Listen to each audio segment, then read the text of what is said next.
Assalomu alaykum hammaga. Invertorimizni tuzatdim, xudo xolasa. Hozir ko'ramiz. Hop, mana invertor. Hop, buni shuncha narsasi kuygan ekan. Yangi qo'ydik o'rniga. Mayda-chuyda narsalari ham bor. Xullas ko'p joyi kuyib ketgan edi mana. Endi hozir chiroyli holatga keltirib test qilib endi tok beramiz. Mana bu akkumulyator vazifasini bajaradi, 48 volt beradi mana. Yoniq ekan hozir. Buni qo'shsak bo'ldi. Bismillah.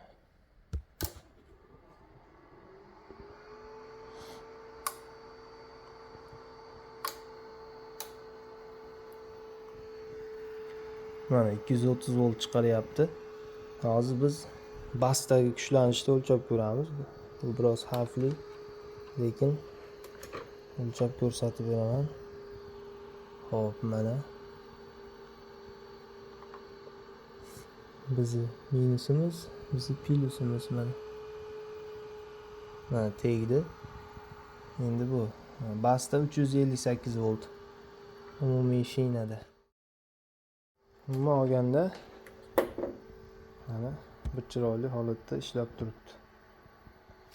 Izlanishlar besamar ketmadi.